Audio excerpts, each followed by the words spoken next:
Good morning students.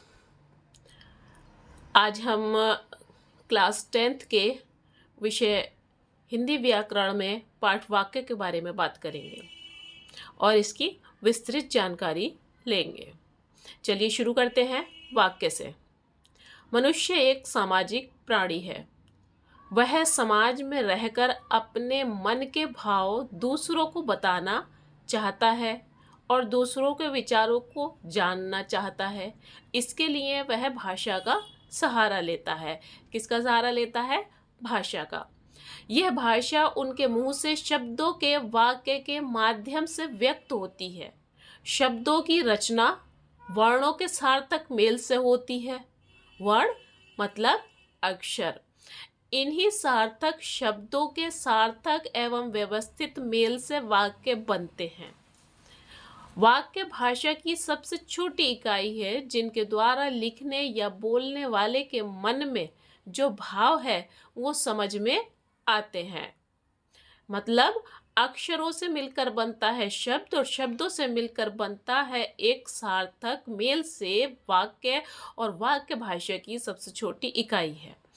अब इससे तो हमने समझ लिया। इसको हम इस तरीके से भी समझ सकते हैं कि इस तरह से हम कह सकते हैं कि मनुष्य के विचारों को व्यक्त करने वाला शब्द समूह जो व्यवस्थित हो तथा पूर्ण अर्थ प्रकट कर सके वह वाक्य कहलाता है।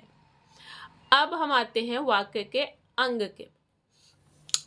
वाक्य के अंग के बारे में दिया गया है कि वाक्य की संरचना के आधार पर उसको दो भागों में विभाजित किया गया है। नंबर 1 उद्देश्य और नंबर 2 विधेय। उद्देश्य सब्जेक्ट होता है जिसके ऊपर हम बात करते हैं, जो विषय होता है, और विधेय प्रेडिकेट होता है जो बात हो रही होती है या जो कार्य जो क्रिया हो रही होती है। चलिए उद्देश्य के बारे में हम समझते हैं। पहले वाक्य का वह अंग जिसके विषय में कुछ कहा जाए उसे उद्देश्य कहा जाता है। उदाहरण के लिए राम सो रहा है, किसान फलों के पेड़ लगाते हैं, राजू खाना खा रहा है, जवान देश की रक्षा करते हैं। अब हम इन 4 वाक्यों में ध्यान से देखेंगे तो कौन कौन कार्य कर रहे हैं? राम, किसान, राजू, जवान। तो जो कार्य कर रहा है, जो करता है, उसे हम उद्देश्य कहेंगे। अब इसके बाद में उद्देश्य के बाद में आता है विधेय, जिसे हम कहते हैं प्रेडिकेट। तो प्रेडिकेट के बारे में हम ध्यान से पढ़ेंगे। वाक्य में उद्देश्य के बारे में जो कहा जाए उसे विधेय कहते हैं। जैसे कर्ण खेल रहा है, चित्रकार चित्र बनाता है। तो कर्ण और चित्रकार पहले हेडिंग की तरह, उद्देश्य की तरह, इसमें क्या हुआ? कर्ता, उद्देश्य। और जो बाकी का सेंटेंस वाक्य है, खेल रहा है, चित्र बनाता है, तो उसे हम क्या कहेंगे? विधेय। ये बहुत आसान बात हुई कि संरचना के आधार पर वाक्य को 2 भागों में बांटा गया, उद्देश्य और विधेय। उद्देश्य को हम कर्ता के आधार पर बांटते हैं और जो विधेय होता है तो उसको हम क्रिया के आधार पर या कार्य के आधार पर बांटते हैं। ये बहुत आसान समझने का तरीका है। अब इसके बाद में हम पढ़ते हैं वाक्य के भेद। वाक्य के मुख्य रूप से 2 भेद हैं। नंबर 1 अर्थ के आधार पर और नंबर 2 रचना के आधार पर। मतलब वाक्य का जो अर्थ बनता है उसके आधार पर पहले हम वाक्य के भेद करेंगे। तो यह 8 प्रकार के होते हैं। विधानवाचक वाक्य, प्रश्नवाचक वाक्य, आज्ञावाचक वाक्य, संदेहवाचक वाक्य, नकारात्मक वाक्य, इच्छावाचक वाक्य, विस्मयवाचक वाक्य और संकेतवाचक वाक्य। मैं इसे शॉर्ट जो वीडियो है उसमें भी बता चुकी हूँ। अब हम इसका विवरण पढ़ेंगे। तो विवरण में सबसे पहले हम विधानवाचक वाक्य को ले लेते हैं कि जिस वाक्य में क्रिया करने या होने की सूचना मिलती है, इस प्रकार के कथन सामान्य होते हैं। सामान्य मतलब हमारी नॉर्मल हर वक्त की बातचीत में जो हम वाक्य यूज होते हैं उनको सामान्य कहते हैं, उन्हें विधानवाचक वाक्य कहते हैं। विधानवाचक वाक्य को सकारात्मक वाक्य भी कहा जाता है, क्योंकि इस प्रकार के वाक्य में कही बात को ज्यों का त्यों मान लिया जाता है। उदाहरण, आपसे कोई कहे कि पक्षी घोंसले से उड़ चुके हैं। हमने नहीं देखा, किसी ने हमसे कहा कि पक्षी घोंसले से उड़ चुके हैं। हाँ ठीक है, उड़ चुके हैं, तो आप इस बात को ज्यों का त्यों सही मान लेंगे। दूसरा है, कविता ने पाठ याद कर लिया है। तो जिस तरह हमें नहीं पता कि पक्षी घोंसले से उड़े या नहीं उड़े, हमने मान लिया, उसी तरह से ठीक है, कविता ने भी पाठ याद कर लिया। तो इसको हम विधानवाचक वाक्य कहते हैं, जहां बात को ज्यों का त्यों मान लिया जाता है। अब इसके आगे हम पढ़ेंगे दूसरा, निषेधात्मक वाक्य। जिन वाक्यों में क्रिया ना होने या ना किए जाने का भाव प्रकट हो, वे नकारात्मक वाक्य होते हैं। उनकी पहचान नहीं, ना या मत आदि से की जाती है। जैसे प्रवेश निषेध है, कहीं पर लिखा होता है कि प्रवेश निषेध है, निषेध का मतलब प्रवेश नहीं करना है। कविता ने पाठ नहीं याद किया है, शोर मत करो आदि। अब इसके बाद आता है प्रश्नवाचक वाक्य। जिन वाक्यों में प्रश्न पूछा जाता है तथा जिनमें कुछ उत्तर पाने की जिज्ञासा रहती है, उसे प्रश्नवाचक वाक्य कहते हैं। प्रश्नवाचक वाक्य की पहचान क्या, कब, कैसे, कहाँ आदि शब्दों से की जाती है। यह वाक्य के अंत में प्रश्नवाचक चिन्ह देकर की जाती है। उदाहरण के लिए,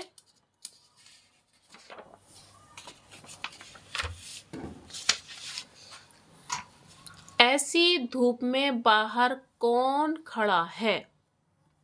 ऐसी धूप में बाहर कौन खड़ा है, तो यहाँ प्रश्नवाचक शब्द आया कौन, और जब हमने प्रश्न किया तो प्रश्नवाचक चिन्ह भी लगाया। दूसरा उदाहरण है, क्या तुमने खाना खा लिया है। तो यहाँ प्रश्नवाचक शब्द है क्या और चिन्ह लगा हुआ है प्रश्नवाचक, तो इनसे हमें प्रश्नवाचक वाक्यों की पहचान हो जाती है। इसके बाद आता है आज्ञावाचक वाक्य। जिन वाक्यों में आज्ञा या अनुमति देने लेने दोनों का भाव प्रकट होता है, उसे आज्ञावाचक वाक्य कहते हैं। इसका दूसरा नाम आज्ञा सूचक या विधिवाचक वाक्य भी है। उदाहरण के लिए, किताब के पेज मत फाड़ो।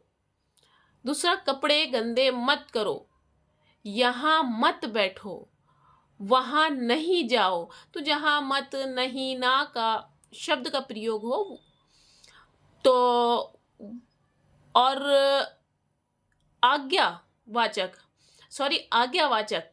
जहां किताब के पेज मत फाड़ो, तो वहां आज्ञा दी जा रही है। तो यह आज्ञा सूचक जो शब्द होते हैं, उनसे हमें आज्ञावाचक वाक्यों की पहचान होती है। अब इससे आगे आता है इच्छावाचक वाक्य। जिन वाक्यों में वक्ता की इच्छा या कामना या आशीर्वाद का भाव प्रकट होता है, उन्हें इच्छावाचक वाक्य कहते हैं। उदाहरण के लिए, मित्र जन्मदिन की ढेर सारी शुभकामनाएं। दूसरा, ईश्वर करे आप कामयाब हो। तीसरा, काश मैं ये ऑफिसर बन पाता। तो जिनमें इस तरीके के इच्छावाचक शब्द आते हैं, तो उन्हें हम इच्छावाचक वाक्य कहते हैं। अगला आता है विस्मयवाचक वाक्य। विस्मय का अर्थ होता है आश्चर्य। जिन वाक्यों में आश्चर्य, हर्ष, घृणा, प्रसन्नता, शोक, दुख, भय आदि भाव की अभिव्यक्ति हो, उन्हें विस्मयवाचक वाक्य कहते हैं। इन वाक्यों को उदारवाचक वाक्य भी कहते हैं। इनकी पहचान अहो, अह, हाय, छी, अरे आदि देखकर की जा सकती है, या वाक्य के अंत में एक विस्मय बोधक चिन्ह लगा हुआ होता है, उसे देखकर की जा सकती है। जैसे, अरे कितना विशाल मैदान है, सावधान ट्रक आ रहा है आदि। इस तरीके के जो शब्द यूज होते हैं, वहाँ विस्मयवाचक वाक्य होता है। अब हम पढ़ेंगे आगे संदेहवाचक वाक्य। जैसे जिन वाक्यों की क्रिया पूर्ण होने में संदेह होता है उन्हें संदेहवाचक वाक्य कहते हैं। संदेहवाचक वाक्य की पहचान के लिए वाक्य के अंत में होगी, होगा, होंगे, शायद या संभवतः आदि शब्द देकर की जा सकती है। उदाहरण के लिए, अब तक फसल कट चुकी होगी, तो इसके आखिर में क्या यूज हुआ है? होगी। दूसरा, शायद माँ ने खाना खा लिया होगा, तो इसमें संदेहवाचक दो शब्द प्रयुक्त हुए, शायद और दूसरा लिया होगा। तो इस तरीके से जो शब्द आते हैं वहां संदेहवाचक वाक्य होता है। इसके आगे हम पढ़ेंगे संकेतवाचक वाक्य। जिन वाक्यों में क्रिया का होना दूसरी क्रिया पर निर्भर करता है उसे सकारात्मक वाक्य कहते हैं, संकेतवाचक वाक्य कहते हैं। इस प्रकार के वाक्यों में काम पूरा होने के लिए शर्त सी लगी होती है। संकेतवाचक की पहचान यदि अगर शब्द देखकर की जा सकती है। उदाहरण के लिए, यदि वर्षा रुकती है तो मैं घर जाता। दूसरा, अगर परिश्रम करोगे तो अवश्य सफल होगे। और तीसरा, यदि सिंचाई समय पर होती तो फसल अच्छी होती। तो संकेतवाचक जो शब्द हैं यदि अगर, तो इनको देखकर हम संकेतवाचक वाक्य की पहचान कर सकते हैं। अब इसके आगे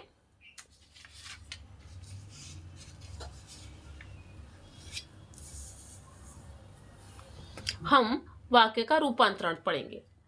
अर्थ के आधार पर वाक्य के 8 भेद होते हैं। इनमें से किसी वाक्य को एक भेद से दूसरे भेद में बदलना कि वाक्य का कर्ता, कर्म और क्रिया ज्यों का त्यों रहे वाक्य रूपांतरण कहलाता है। जैसे पक्षी आकाश में उड़ रहे हैं, ये विधानवाचक है। पक्षी आकाश में नहीं उड़ रहे हैं, ये निषेधात्मक वाक्य है। क्या पक्षी आकाश में उड़ रहे हैं, ये प्रश्नवाचक वाक्य हुआ। तो इस प्रकार हमने अभी संरचना के आधार पर वाक्यों के भेद और अर्थ के आधार पर वाक्य के भेद पढ़े। अब हम रचना के आधार पर वाक्य के भेद को पढ़ेंगे। रचना के आधार पर वाक्य के भेद। रचना अथवा बनावट के आधार पर वाक्य के 3 भेद होते हैं। नंबर 1 सरल वाक्य, नंबर 2 संयुक्त वाक्य और नंबर 3 मिश्र वाक्य। तो चलिए देर न करते हुए सरल वाक्य की तरफ पढ़ते हैं। जिन वाक्यों में एक उद्देश्य तथा एक विषय होता है उन्हें सरल वाक्य कहते हैं। जैसे वर्षा हो रही है, बच्चे मैदान में खेल रहे हैं, रविवार को हम भी पढ़ेंगे। तो इस तरीके की जो नॉर्मल बातचीत होती है उसे सरल वाक्य कहते हैं। संयुक्त वाक्य में जिन वाक्यों में 2 या 2 से अधिक स्वतंत्र उपवाक्य किसी समुच्चयबोधक अवयव से जुड़े रहते हैं उन्हें संयुक्त उपवाक्य कहते हैं। जैसे माँ बाजार गई और सब्जियां लेकर आई, ये वाक्य 2 हैं। इसमें 2 बातें की जा रही हैं, एक ही शख्स के लिए 2 बातें की जा रही हैं, लेकिन एक समुच्चयबोधक अवयव जो कि बदलता नहीं कभी। और वो क्या शब्द है? और। तो वो शब्द और जो है उस और से ये 2 बातें जुड़ी हुई हैं। आप खाना खाएं और आराम करें, यहाँ पर भी और ने इन 2 बातों को जोड़ दिया। आप चाय पिएंगे या कॉफ़ी, यहाँ या शब्द जो है उसने इन 2 वाक्यों को आपस में जोड़ा, तो ये संयुक्त वाक्य हुए। इनकी पहचान, 2 उपवाक्यों के अंदर समाधिकरण संबंध होता है। संयुक्त वाक्य में 2 या 2 से अधिक मुख्य या स्वतंत्र उपवाक्य होते हैं और मुख्य उपवाक्य अपने पूर्ण अर्थ को अभिव्यक्ति के लिए किसी दूसरे उपवाक्य पर आश्रित नहीं रहते। उपवाक्य होते हुए भी उनमें पूर्ण अर्थ का बोध होता है। चलिए अब हम चलते हैं मिश्रित वाक्य की तरफ। जिस वाक्य में एक मुख्य उपवाक्य हो और अन्य उपवाक्य उस पर आश्रित हो। ध्यान से सुनने की बात है, ध्यान से देखने की बात है कि जिस वाक्य में एक मुख्य उपवाक्य है और अन्य उपवाक्य उस पर आश्रित हैं तो उसे मिश्र वाक्य कहते हैं। मिश्र वाक्य के उपवाक्य की जैसा तैसा, जो, वह, जब, तब, क्योंकि आदि जो शब्द होते हैं वो आयोजक होते हैं और इन शब्दों से जुड़े रहते हैं। जैसे उदाहरण के लिए, जैसे ही शाम हुई बिजली चली गई।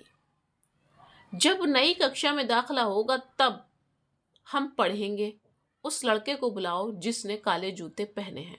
तो यहाँ जो शब्द हैं जैसे, जब, तब और उस लड़के को बुलाओ जिसने जिसने काले जूते पहने हैं, तो जिसने शब्द, तो जिस तरीके से ये अंडरलाइन वाले शब्द हैं, इन शब्दों को ध्यान से देखें तो ये शब्द इन दो बातों को जोड़ रहे हैं। एक मेन शख्स के नाम पर दो बातें कही जा रही हैं, उन दो बातों को जोड़ रहे हैं, तो यहाँ मिश्रित वाक्य होता है।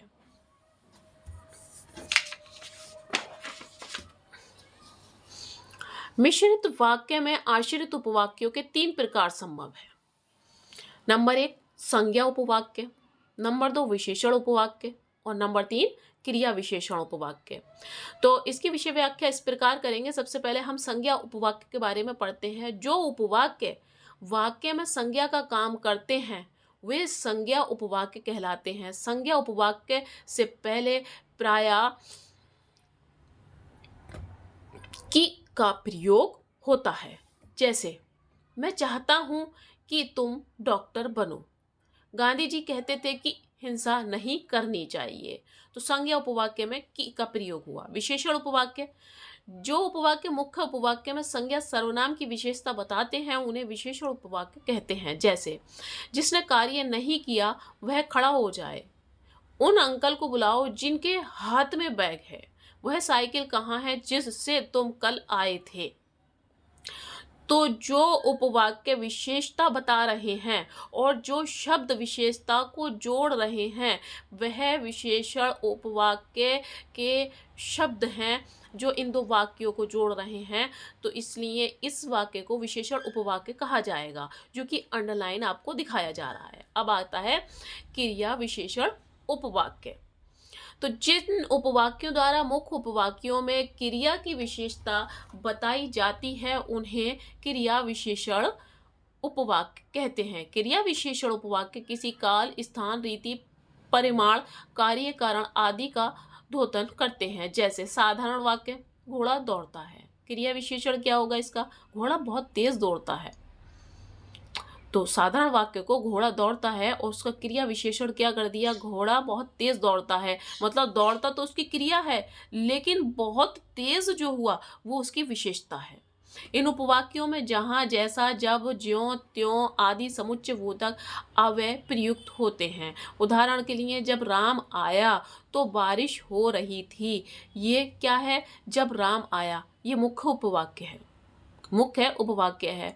और बारिश हो रही थी क्रिया विशेषण उपवाक्य है जो कि मुख्य उपवाक्य पर आश्रित है।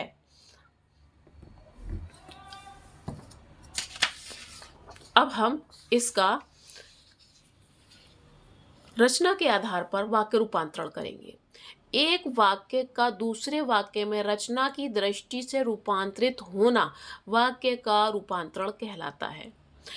जैसे, नंबर 1 सरल वाक्य का संयुक्त अथवा मिश्र वाक्य में। नंबर 2 संयुक्त वाक्य का सरल अथवा मिश्र वाक्य में। नंबर 3 मिश्र वाक्य का सरल अथवा संयुक्त वाक्य में।